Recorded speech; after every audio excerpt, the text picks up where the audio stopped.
Hello à tous, je suis trop contente de vous retrouver aujourd'hui pour une nouvelle vidéo. Aujourd'hui on se retrouve pour une vidéo remake, j'adore ces vidéos. Donc le principe c'est quoi? Je vous explique pour ceux qui viennent d'arriver sur la chaîne. C'est de reproduire en fait une pièce que j'ai vue passer sur les réseaux ou sur une marque que j'aime bien. Donc aujourd'hui j'ai choisi de reproduire une veste de chez Si by Chloé. C'est une veste matelassée ceinturée, du coup sans col rond. J'ai vraiment eu un coup de cœur, en fait c'est dans les tons bleus un peu Liberty et j'ai trouvé en friperie un dessus de lit, un couvre-lit en fait un peu matelassé. Je l'ai eu pour 10 € en friperie, une friperie à Chartres. Du coup je suis trop contente parce que j'ai tout de suite vu la veste dedans. Pour ce remake j'ai pas envie de racheter de patron, c'est récup 100%. Du coup je vais utiliser le patron de la surchemise Billy de Slow Sunday. Vous allez vous dire que j'utilise ce patron à chaque fois pour mes remakes, mais écoutez, il est super pratique. Il suffit de changer vraiment pas grand chose pour arriver à ce qu'on veut des fois.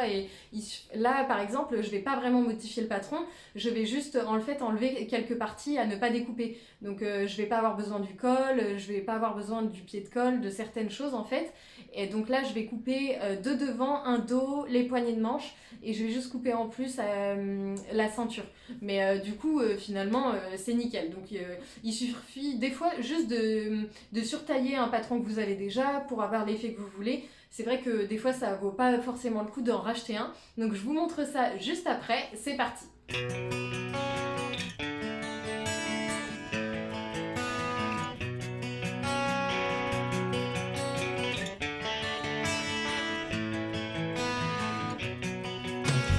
Là, partie très importante, vous essayez de positionner votre patron sur votre tissu. Donc tout dépend de où vous voulez que les motifs arrivent sur votre vêtement. Donc vous essayez plein de choses, plein de positions différentes. Là, j'essaye plusieurs positions et après ça, vous allez plier en deux votre tissu pour que ce soit assez symétrique pour quand vous allez poser vos parties du patron, que ce soit symétrique au niveau des motifs.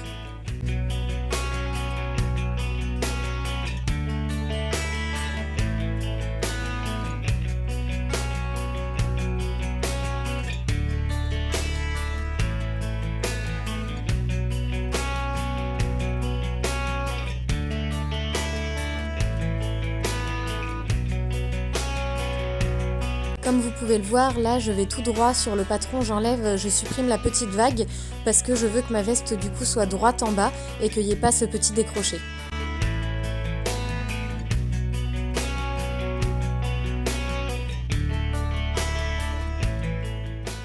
Toutes les parties de ma veste sont découpées, ça y est. Donc voilà, donc là c'est le dos, le haut dos, les deux devant, les deux manches. Et c'est parti, il me restera plus qu'à découper la ceinture, mais je le ferai à la fin. Pour l'instant, je vais essayer d'assembler tout ça et on va voir ce que ça donne. Donc du coup, la première étape, c'est d'assembler le haut dos avec le dos, à savoir que moi, j'ai retiré le pli qu'il y avait ici, parce qu'en fait, j'avais pas assez de métrage pour le découper dedans, donc du coup, je l'ai supprimé. Et une fois que ça se sera assemblé, je vais assembler du coup les deux devants avec le dos au niveau des épaules. Je pense que je vais faire des coutures anglaises pour le maximum de couture, pour le maximum d'assemblage, et sinon, je pense que je vais faire une finition en biais. Je verrai à la fin si je souhaite doubler la veste, je verrai ce que ça rend, on va voir ça ensemble, c'est parti.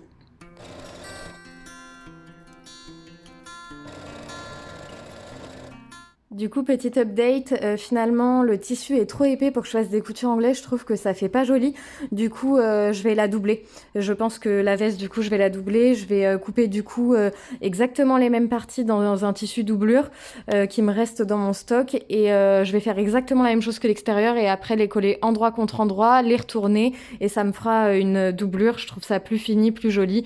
À chaque fois, j'ai un peu la flemme, mais finalement, c'est ce que je préfère comme finition. Donc, allez, on se motive, c'est parti.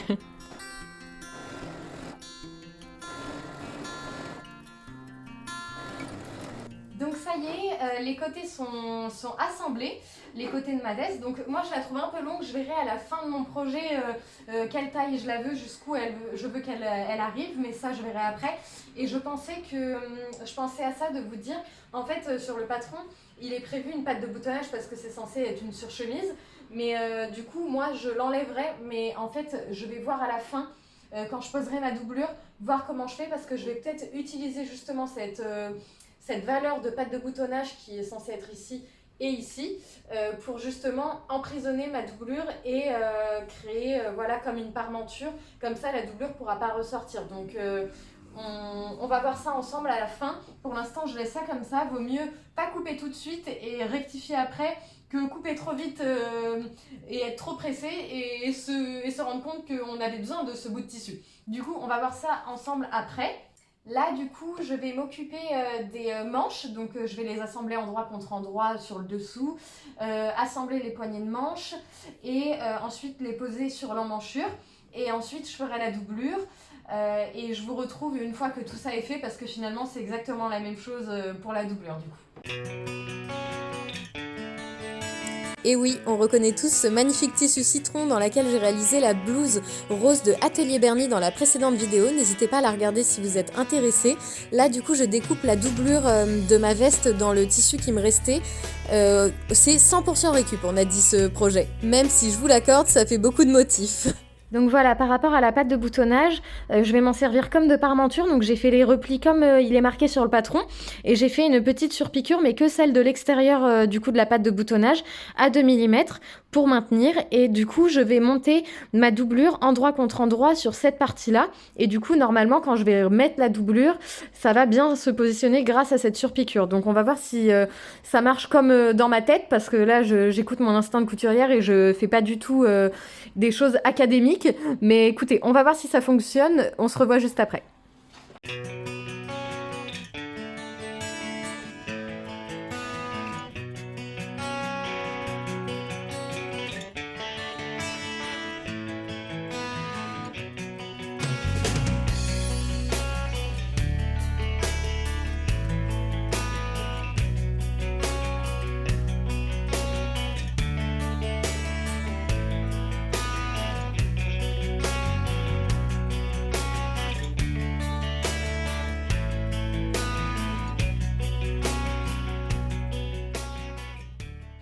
Donc je voulais vous montrer la pâte de boutonnage parce que ça y est, j'ai cousu la doublure sur mon extérieur.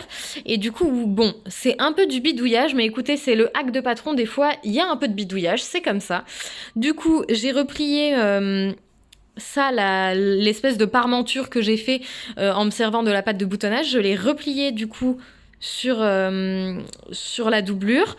Et du coup, là, la doublure, forcément, il y en avait un peu trop, donc je l'ai un peu rentré dedans. Et donc là, je vais faire une piqûre tout le long, et ça se verra pas, ce sera nickel. Au niveau du bas, je pense que je vais couper la doublure un peu plus courte pour ensuite me servir de l'extérieur pour replier comme ceci. Donc, je vous montre ça juste après que j'ai cousu.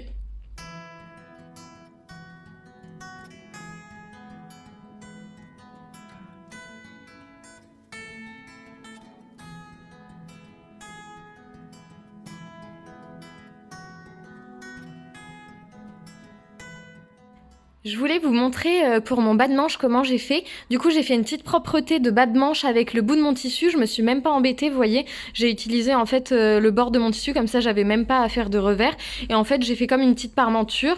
J'ai fait exactement la même la circonférence en fait au niveau de la longueur que j'ai choisie pour mon petit rectangle, c'est la circonférence de ma manche. Je l'ai cousu endroit contre endroit et du coup retourné, ça fait comme ça fait une petite propreté à l'intérieur. Et pour la maintenir vers l'intérieur, j'ai fait une petite piqûre tout autour. Voilà, j'aime bien le rendu, ça fait propre, le bord. Et en plus, c'est confortable, ça fait bien molletonner, donc voilà. Du coup, maintenant, on s'attaque à la ceinture. Donc là, je fais le bord de ma ceinture. Je préplie à 1 cm. Là, je me rends compte qu'en fait, l'espèce de thermocollant me dérange parce qu'en fait, ça fond sous mon fer à repasser. Donc, je le découpe. J'en ai pas besoin. C'est assez molletonné pour faire une ceinture. Là, je replie encore 1 cm de l'autre côté.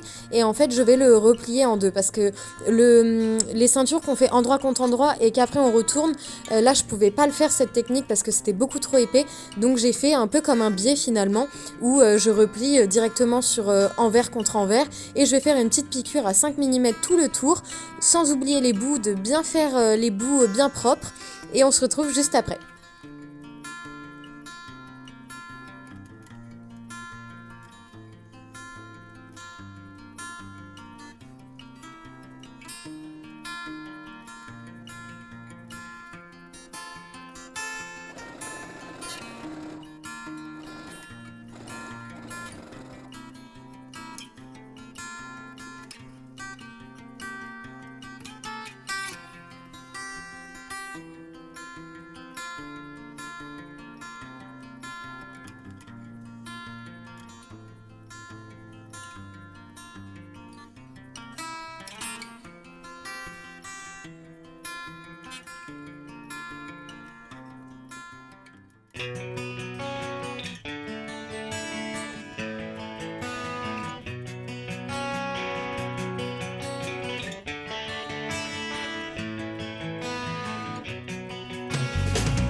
J'espère que le résultat vous a plu, moi je suis super contente, je trouve qu'elle est assez ressemblante à mon inspiration, donc je suis hyper satisfaite du résultat.